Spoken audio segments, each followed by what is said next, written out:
I'm Abigail Galvan. Welcome to EWTN ProLife Weekly.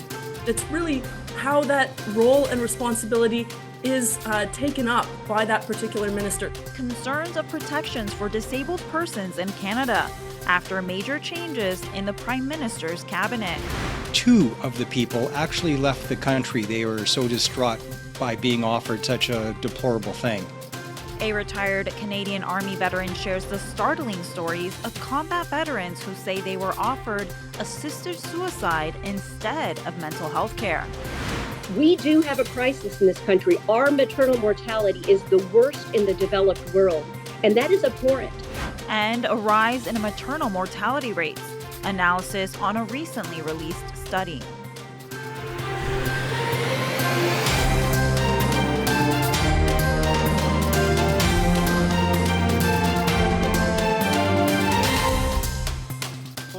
I would like that our first great desire be for a united church. The inaugural Mass of Pope Leo XIV. The Holy Father called for unity within the Church, peace among nations, and condemned the exploitation of the poor. Just 2 days prior, Pope Leo reaffirmed church teaching on life. In a meeting with ambassadors, he maintained that family is based on a union between a man and a woman, and declared the inherent dignity of the unborn. In attendance at the inaugural Mass on Sunday were many heads of state, royalty, and religious leaders, including Vice President and Catholic J.D. Vance and his wife, Usha, U.S. Secretary of State and Catholic Marco Rubio, and newly elected Canadian Prime Minister Mark Carney, who considers himself a devout Catholic. Carney is already facing criticism in Canada for reworking and renaming his cabinet. He cut the number of ministers from 39 to 29, consolidated their positions, and changed the titles of their offices. The title of Ministry of Diversity, Inclusion, and Persons with Disabilities has been eliminated, sparking outcry from some disability advocates, among others. That position is now under the Minister of Jobs and Families. We reached out to Prime Minister Mark Carney's office about these changes, and they responded, saying in part that in the current cabinet, Minister Hajdu leads the work to support Canadians living with disabilities, including our commitment to reviewing and reforming the process to apply for the disability tax credit and develop a disability justice framework to address longstanding inequities, biases, and systemic discrimination. Amanda Atchman, creator of Dying to Meet You, a project that aims to help our society understand the value of human life at all stages, joins us now to talk about these changes in Canada's Parliament. Amanda, why is it important to have the minister's title include the words persons with disabilities? And how do you feel about the response the ministry gave about the changes they made? First of all, I would like to thank you for your interest in this, because what persons with disabilities across Canada are wondering now is whether they are a priority of the federal government. And so it may be natural for a new government to shift the priorities and the cabinet positions, but what we see now is that we have a minister responsible for artificial intelligence, all the while the ministry responsible for persons with disabilities has been removed or shifted. And so this is causing communities, organizations, persons with disabilities to question what message is intended to be sent by this change. Does it mean that there is less of a priority on the part of the government? And that's the real question here. And assisted suicide in Canada continues to grow, and persons with disabilities have voiced concern that they will be targeted by these laws. What are you seeing on the ground there in Ottawa? It is a tragedy that the main conversation about persons with disabilities that Canadians have been privy to over recent years has to do with them being eligible for euthanasia. And so even when we had a minister for disability, and this is where there's some important scrutiny as well, even with a minister for disability, these ministers previously supported both the initial ushering in of nationwide euthanasia as of 2016, and in 2021, the disability minister voted in favor of the further expansion of euthanasia, so-called medical assistance in dying, to include persons with disabilities whose deaths are not reasonably foreseeable. this has led some disability rights advocates to describe Canada making disabled people into a killable class, because if you have a disability and are not at end of life, you can ask for state-provided euthanasia in Canada. And that message is that those with disabilities have lives that are perhaps less worth living. This is extremely alarming. This undercuts Canada's pride as being an inclusive, tolerant, diverse society where everyone belongs and has a role to play. And so it's not only a matter of having a minister responsible for disability, but it's really how that role and responsibility is taken up by that particular minister. So it's not enough to have someone with the title. We need someone who recognizes and affirms that every person, regardless of ability or disability, absolutely belongs in our country, has a role to play, and has a life worth living. And quickly, what resources do those with disabilities need instead of being offered MAID? One thing that I'm aware of is that many of the government programs for persons with disabilities are vastly undersubscribed, partly due to them being complicated and convoluted. And so certain tax credits and other programs have so much paperwork and so many complications just to be eligible for them. And so some people with disabilities have told me euthanasia is the only thing the government is telling me I'm really qualifying for. And this is outrageous. And so while there are programs and while there are initiatives, if there continue to be barriers and roadblocks to accessibility of government programs, that's also not good enough. And so the role of a disability minister was supposed to be for the disability community to know who their point person is in Parliament, in government, to whom they could raise these concerns and address these gaps. And now it's going to be the role and responsibility of community organizations, the church, and families to look out for those in their lives who may need their support due to these gaps. Amanda, thank you for your work, and please count on our prayers. Thank you. Assisted suicide in Canada is prolific. In 2023 alone, more than 15,000 people died by medical assistance in dying, accounting for 4.7% of all deaths in Canada that year. Legalized in Canada in 2016 for those whose death was reasonably foreseeable, it was expanded in 2021 to those whose death was not reasonably foreseeable. A proposal to offer MAID to those with mental illness has been postponed to 2027 after a large outcry against the measure. There are increasing reports that veterans in Canada are being offered assisted suicide when they reach out for mental health help. The Toronto Sun reported most recently that a two-tour Afghanistan combat veteran was offered medically assisted suicide by a Veterans Affairs caseworker. Mark Minka, a Canadian Army veteran, now podcaster, joins us now to talk about these disturbing stories that he has heard firsthand. Mark, how many veterans in Canada have told you that they've been offered assisted suicide instead of actual mental health assistance? The number keeps growing. Thanks for having me on very much. So the number keeps growing. The original story by the government of Canada was that it was just one veteran, one time, with one veteran service agent making the offer. But we've found out that that is simply not true. Over the last few years, I've had on my show, and this is just me alone. I have no crew. It's just a one-man show. And I've had 3 different veterans testifying, being whistleblowers, if you will, on my show. So if I'm able to find 3, goodness only knows how many we actually have. Yes, and these men and women put their lives on the line for their country, the very country that now seems to turn its back on them by even suggesting assisted suicide. What is the reaction these veterans are sharing with you? Well, for the people that were actually made, who actually received this offer, it's been absolutely gutting. 2 of the people actually left the country. They were so distraught by being offered such a deplorable thing. And the overwhelming sense of betrayal, it's a moral injury. It's what they call sanctuary trauma, where the place you go for help is the place that betrays you and causes harm. So it's absolutely gutting. And can you speak to the help these veterans actually need that they aren't getting? Well, that's one of the challenges. What the system is doing right now is not offering a lot.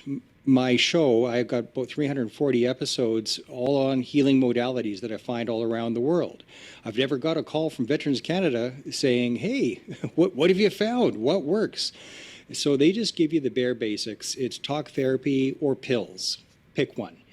And when the efficacy rate of that is only 12 to 16% at best, that leaves a pretty darn big gap. So they don't know where to go or what to do. And in lieu of actual help, they're offering death because they don't know what else to do. But they're not looking either. And Mark, you yourself are a veteran and have experience in that. What could our viewers do to help support more veterans? Well, have open and honest conversation. Don't fall for the stigma such as, oh, if a veteran has PTSD, they must be violent and dangerous. Nothing could be further from the truth. If somebody's suffering from PTSD, they are a danger to themselves occasionally if they've gone so far as to be suicidal. But just compassion, open conversations, and encourage them to reach out for help. Any help that you go forward with is better than no help at all. And again, that's why I have my show. That's incredible. And from what you've seen, you've had your show for a while. You mentioned several episodes. What has been most effective?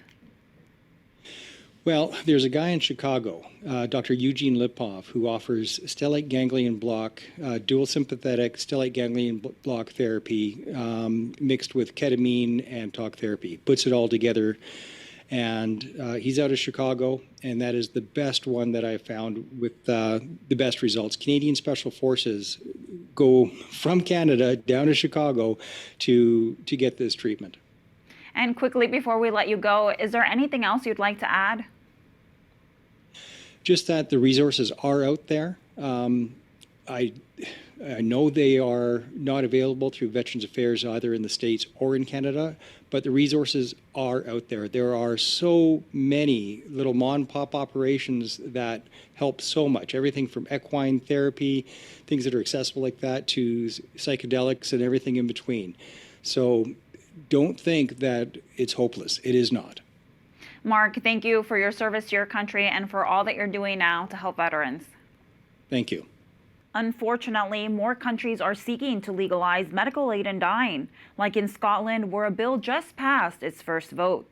Supporters claim fear and suffering give a person a so-called right to end their lives. The law would allow people with a terminal illness to request medical aid to end their life if they have been ruled mentally fit to make the decision by two doctors. Those against the bill say it's a Pandora's box. The risks are not theoretical. They are real, and they fall most heavily, as I have said already, on those who are already the most vulnerable. Once the bill leaves our hands, its meaning and consequences will be shaped by others. And once the law accepts the principle that some lives are no longer worth living, the pressure will begin, not from Parliament necessarily, but through legal precedent and public expectation to make the law more inclusive and more flexible. The bill needs to clear two more phases of scrutiny in Parliament before it becomes law. In England and Wales, a bill to allow terminally ill adults expected to die within 6 months to ask to end their life already passed its first stage in the House of Commons last November. Since then, dozens of amendments have been added, some of which were debated on last Friday. Opponents say the bill stronger protections for the most vulnerable are needed, and some said the country should focus on improving end-of-life care rather than assisted dying. The evidence is clear that palliative care does not get better when you introduce assisted dying. We saw that in the Bill Committee, and we absolutely should be looking to address palliative care because that will benefit more people. The bill will return for further debate on June 13th.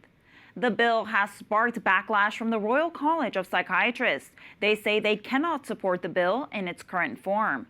A few changes they urge members of Parliament to make to the bill is to ensure safeguards for people with mental illness, allow for doctors and other professionals to remove themselves from the process should they have conscientious objections. They also want a requirement for assessment of unmet needs that are treatable. For example, a person with intolerable pain or inadequate housing may want to die, but those needs, once met, can change a person's mind.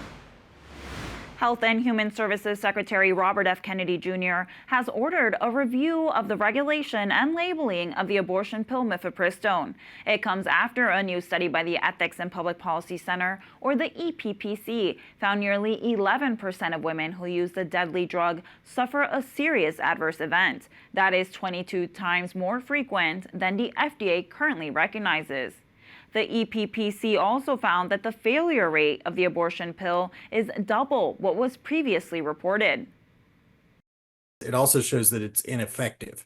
So in about 1 in 20 cases, the abortion pill does not actually result in a complete abortion. So the woman ends up either taking the pill again, which is not recommended by the FDA at any point, or she ends up undergoing a surgical abortion to complete the abortion. The EPPC is now urging the FDA to reconsider approval of the abortion pill altogether.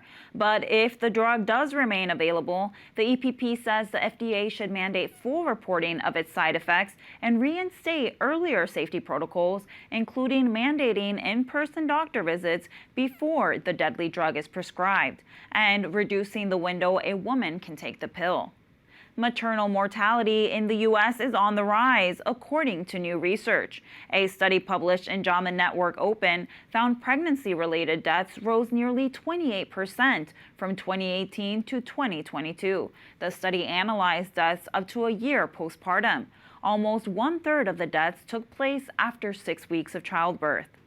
The sort of the image that we have where women are delivering their babies, they're in the hospital, they're in a birth center, and they die in childbirth. It does happen, but maternal mortality itself is calculated under a much broader set of criteria for determining how and when a mother died.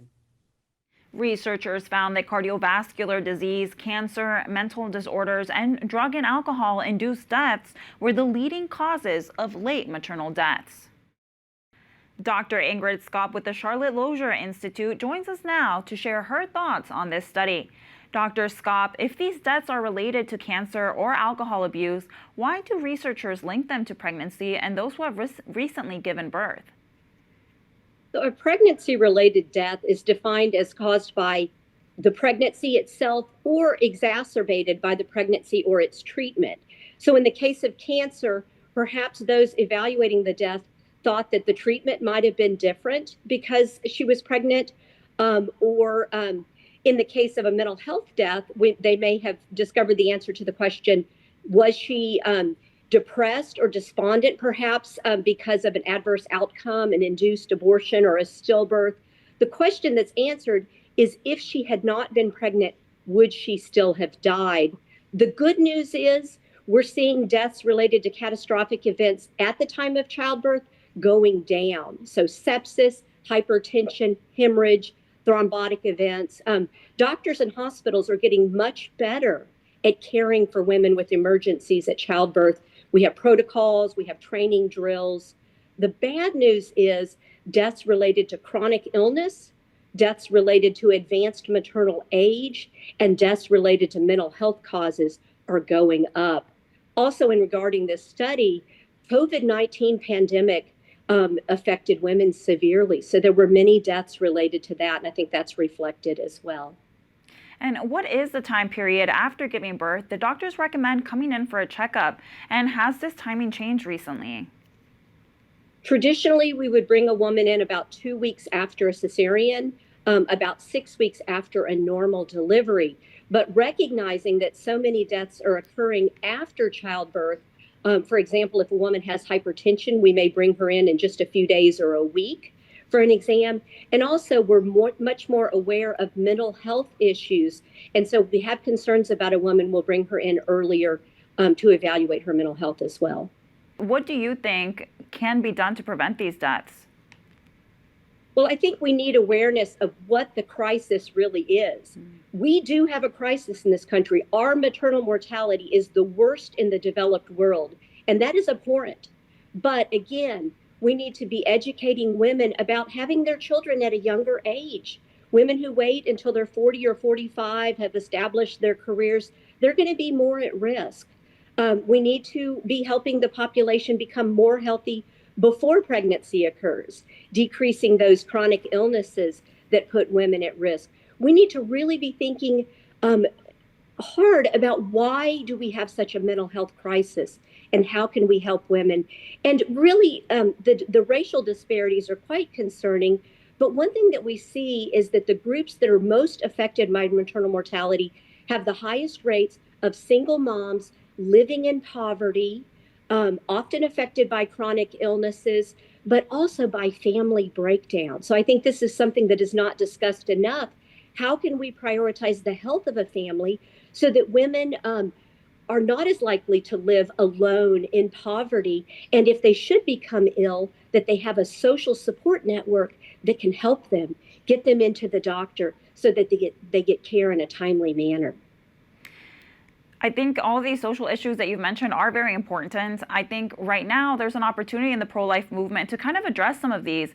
And in your perspective, what role would maybe nonprofits, apostolates, the church, and maybe even the government have to play in this to walk alongside doctors and these mothers who may be struggling with mental health, who might be single mothers and may be struggling with poverty? Yeah, excellent question. So there are so many organizations working on this, and I do give them credit for the great work that they're doing. The government, of course, providing Medicaid for a full year postpartum so that a woman does not lose her health insurance. That's very important for women with chronic illnesses because, again, we saw many of those women get sick and sometimes die beyond 6 weeks because in many cases we count pregnancy mortality up to a year after the end of the pregnancy. But I work very closely with pregnancy centers, and they offer counseling for mental illness. They offer support for families. They help women to discover the resources that they need. And this is critically important. So the government has a role, but I believe that nonprofits do have a role in support, and the church needs to be aware of this issue. We need to be speaking out about the things that are in our ballpark, which is morality according to what the Bible says, and the family as the root of society, as Pope Leo just mentioned. This is critically important. I believe if we did not have such a devastating family breakdown in so many of our communities, that we would see maternal mortality improve dramatically in those communities. Well, Dr. Scott, thank you so much for your time, and thank you for that call to action and for just giving us such a insight into this very complicated landscape. Thank you. It's great to be here with you. Coming up, pro-life and pro-abortion legal cases across the U.S. We bring you the wins and losses for protecting the lives of the preborn when we return.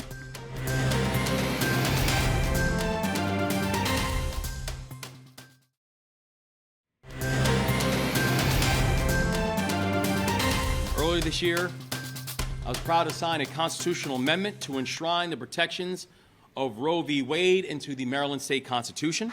And now we write the next chapter in our work to protect and defend basic health care rights.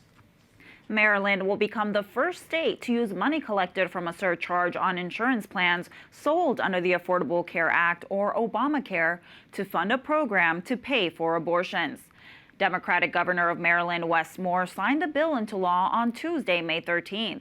The law will make roughly $25 million available to pay for abortions in Maryland when it takes effect on July 1st.